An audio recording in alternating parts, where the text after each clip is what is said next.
Welcome to the Liberty Comic Corner, where every podcast we talk about your favorite comic book heroes, whether that's Marvel or DC. Today on this episode, we are going to talk about DC and the future that we think DC will have in the role of the cinematic universe. Joined by me today is Caleb Marks. Talking about DC, what was your way of getting into DC as a child?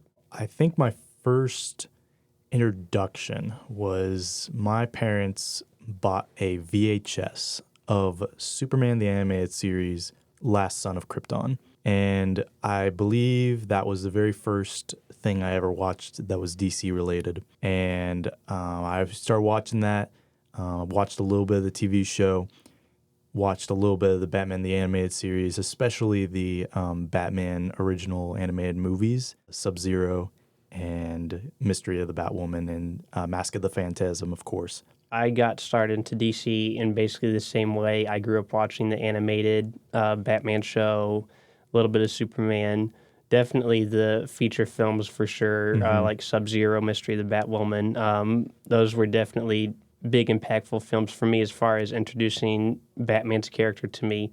And even to this day, Kevin Conroy's Batman is still my definitive Batman, even though I enjoy Michael Keaton's Batman, I enjoy Christian Bale, but to me, Kevin Conroy's Batman is still my Batman. And Mark Hamill's Joker. Mark Hamill's Joker, you can't talk about Batman without the Joker, and his Joker take is still the number one, I would say.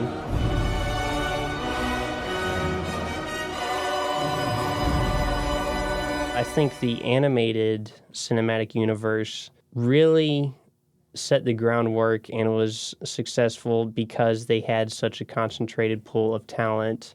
At least 15 years, if you look at the start of the Batman show leading into Superman, leading into Justice League, and different features after that, just everybody behind the scenes was a part of all those projects. And so I think looking at what they did with the animated universe then and how successful it was, I think personally that's the big reason why. And unfortunately, the DC films have not had that success. And I think it's because they haven't really had a consistent vision like they did in the early 2000s with the animated TV shows that they produced. Thank you for joining us on this episode of the Liberty Comic Corner. Here's a quick word from our sponsor for today's episode. He's faster than a speeding bullet, and he's the superhero of Gotham City. And now they're teaming up. It's 2 times the action, 2 times the danger, and 2 times the excitement. The Batman-Superman movie. It's over, Joker. This new DVD features extras like Get the Picture Batman and Superman, The Joker's Challenge Game, an introduction by producer-director Bruce Timm, a music video, and much more. I'd say the timing couldn't be better. Now on videocassette and DVD from Warner Brothers Family Entertainment. And now, back to today's episode. So I think if DC can figure out a way to tell stories with their characters, they are willing to build a universe and build their characters' frameworks before telling a story. Then once they start telling a story, then they already know how their characters are going to interact in this world that they're building. So how much do you think that the studio pressured Zack Snyder? Because you talked about how Justice League you thought differed from his initial vision with Man of Steel, Wonder Woman, and Batman v Superman, and going into the Justice League film that there was a shift there. And do you think that came from Snyder himself? Do you think that came from the studio pressuring? I think there was a lot of pressure. I think what you said was a really good point because the events of Man of Steel, we only see Batman and Wonder Woman really reacting to. We know that because of the Flash movie, the Flash was involved somewhat in some capacity. However, it's really frustrating because you're right. Green Lantern Corps would have gotten involved if it had been a planetary invasion. They should have been there. It just shows that there was a lot of pressure put on Zack Snyder and other directors to figure it out as they went along rather than make it all make sense right away.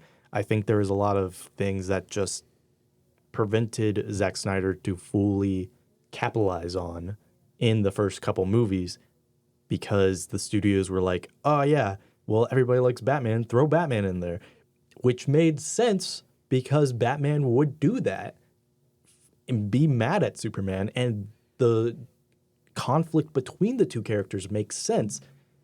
But it should have been that they already knew each other, and then Batman starts having his doubts. And then we see the culmination of a frenemy kind of relationship. And now to take a live call from one of our listeners. Andrew, how are you doing this afternoon? Hey, Jesse, I'm doing pretty good. How are you? I am good. I can't complain. So, talking about DC, is there anything regarding James Gunn's upcoming DC plans that you hope to see? So, the last DC film that I think I saw was the Justice League, and so haven't been quite up to date since, but I think that I was still kind of heard about some of the controversy around the difference between the two cuts, and something that I wanted to see and I was impressed with was the CGI of the Snyder cut, and I hope to see that level of CGI in the future films as well. You and me both, but we'll just have to see what happens. Andrew, thank you so much for calling in. You bet. Do you think that James Gunn, because James Gunn is now taking over the DC universe, do you think that he'll try to be more faithful in that regard? I hope he does. I think that if he is able to tell his Superman film in a way that's faithful, at least in some aspects, to the Christopher Reeve Superman, which I think is solid standard in terms of telling a superhero story on film, and tell his story kind of around that, which he's talked about. That's kind of his inspiration, is the Christopher Reeve Superman. He's from this other planet, but he stays as Superman, and it just focuses on Superman just being on Earth and then stopping larger-than-life threats, because even though he just wants to be a normal guy, he's bigger than life itself. So he should be going and saving and helping people. That's what Man of Steel should have been more on. But I'm hoping that we see Brainiac come in, and then we can get some more backstory for the character. Then we can see more of the personal vendetta that Superman has against Brainiac because of his origin story.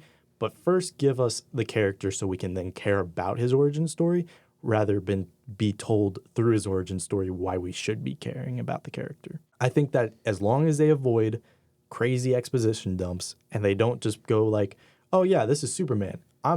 From another planet. My planet was destroyed. I am sad, and I am not like you humans. I think if they focus on just being, as you said, Superman, he's here to fight for truth, justice, and the American way. I think if that's what he's here for, I think that as long as they focus on that, then they'll be okay. Well, hey, that's all we got for today. Thank you for joining us on this podcast. Remember to follow us on social media for all your latest news. And don't forget, if you're not a comic book fan, now is the time to start. So thank you for joining us. Here's to hoping James Gunn's DC Universe pans out. Caleb, thank you for joining us today. Really appreciate it. And hope to have you back on soon. Yeah, thanks for having me.